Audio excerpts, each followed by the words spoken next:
Hi, it's Ashleigh from Sweet Dreams Bake Shop, and I'm so excited because today I am going to be sharing with you a little short time lapse of me making my macarons. And at the very end of that time lapse, hopefully we'll slow it down and I will show you how I fill my macarons.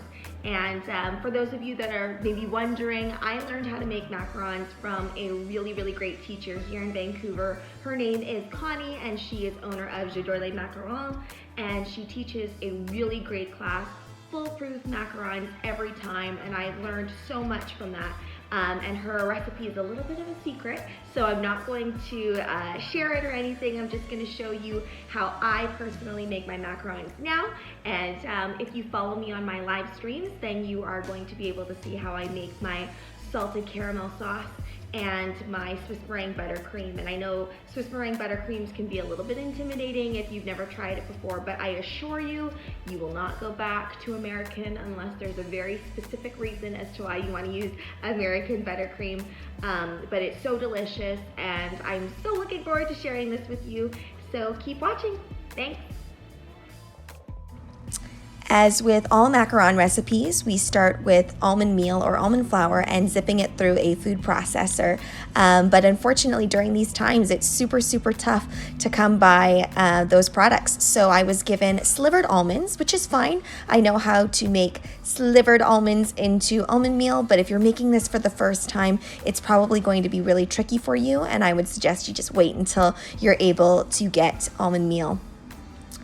Here I am sifting it through, making sure there's no lumps and bumps. And again, because I'm using almonds instead of almond meal, it's taking a little bit longer than usual. I've had to put it through the food processor a few times.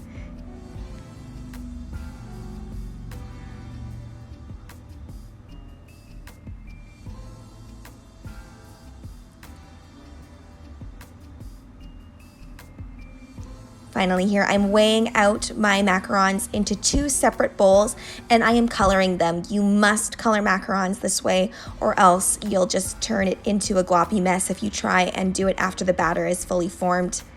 Here I am weighing out my sugar. I'm putting some water and sugar on the stove. This is for the meringue portion of the macaron, and I will show this to you in full when I do my Swiss meringue buttercream tutorial. It might already be up by the time this is posted. Here I am cutting up all of the parchment paper rectangles so they fit perfectly on my pans.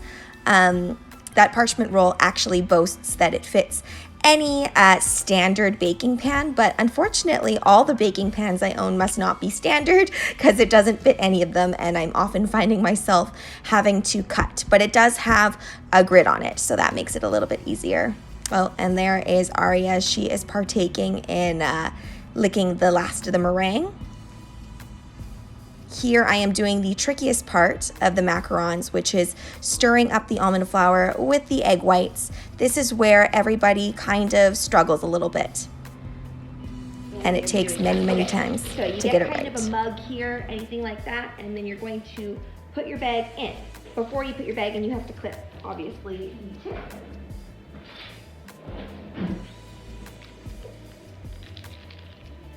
So I'm gonna just, I want the hole to be fairly big so that it's easy to push it all out.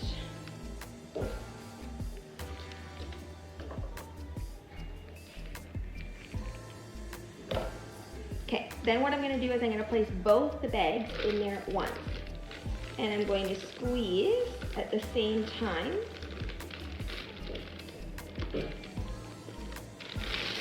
Just a little bit. Okay, now on here you can see that I have a piece of parchment over top of my little dots here so that I can have, now when you're piping them, you just pipe, and you swirl, pipe, swirl,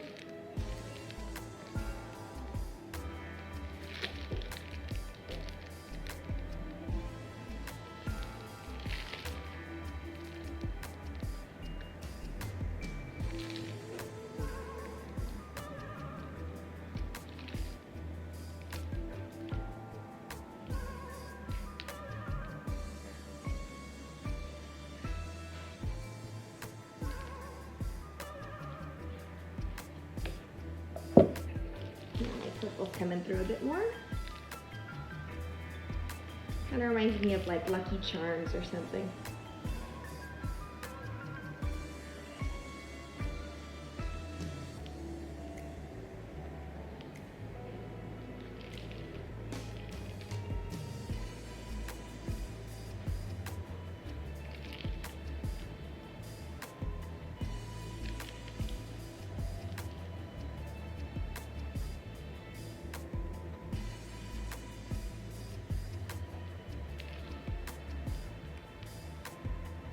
Now I always find when you're doing the first batch, the batter is a little bit thick. So you want to really bang this pan, and I'm gonna show you how to do that. As you go, I always find the batter thins out and then it's not as rounded. So I think it's better to start with just a little bit more of a stiffened macaron. Just a little bit. The first batch is always a little bit messed up. It always is. It's just the way it is. Okay, I'm going to now bang my pan. You can see here, I'm going to bring you in a little bit closer. You can see there's a little bit of a peak on them, and you don't want your macarons to have that much of a peak. So what we're going to do is what I have down is I've got my mats and everything here. I'm going to bang it down. Now, I've seen some macaron makers go back in and, take a little bit of a tip and swirl it down. I personally don't like to do it that way unless I am piping specific shapes. But I find that the roundedness is great. Now, you can leave it like this, or you can put a little bit of razzle dazzle on it, some sprinkles. I'm actually pretty happy with the way these are, so I'm just going to leave them like that, and I will speed up this process, and we will get going on filling the macarons next.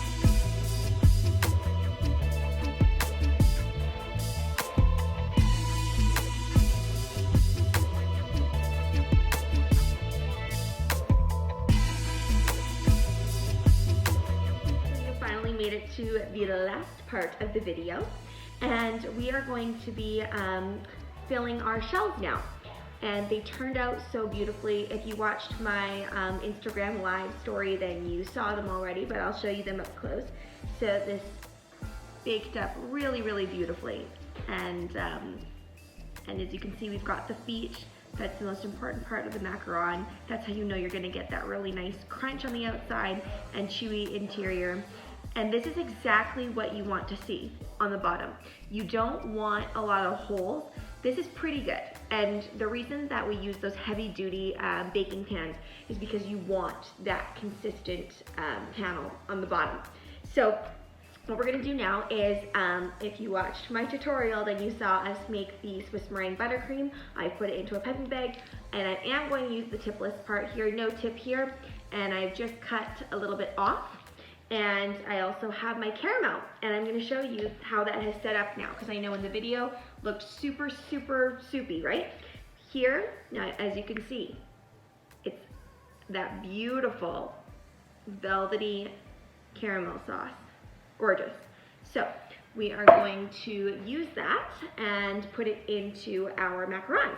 Now, you can see I've laid out my macarons. I know that the lighting is a little bit blown out now because it is evening. That is how long macarons take. It takes forever to get the shells done, and it takes forever to get the fillings done, but well worth it.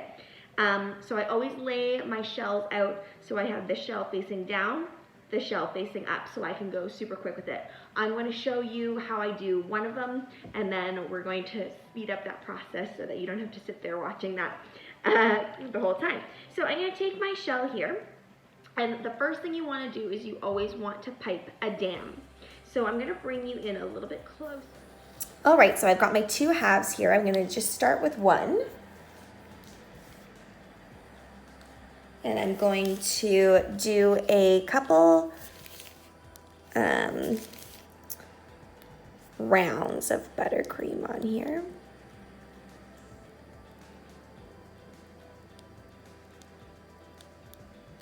To create that dam. And I'm going to squeeze in my caramel. And what you can do at this point is you can sprinkle on an additional amount of fleur de sel to really sell that salted caramel note, or you can roll the edges of the buttercream in score bits, which is just super, super yummy. There you go, you got a delicious macaron. So yummy. I am going to show you the rest of them in a little bit.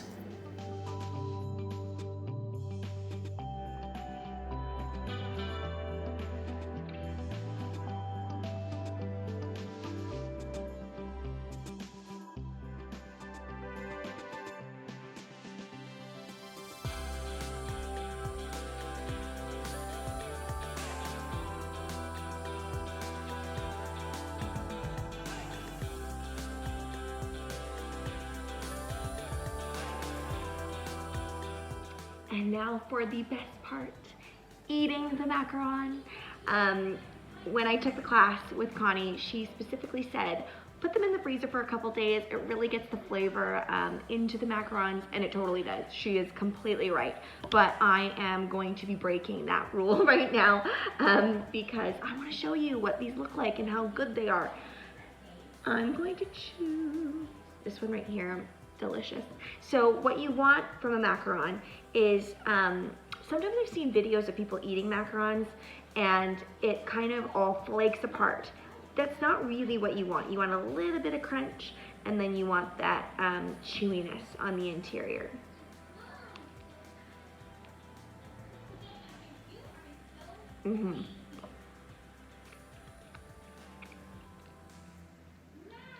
Absolutely delicious.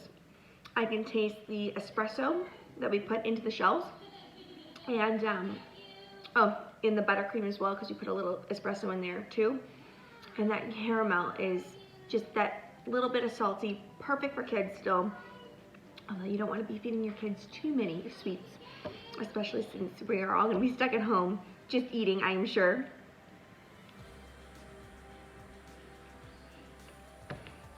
I've had a great day with all of you today.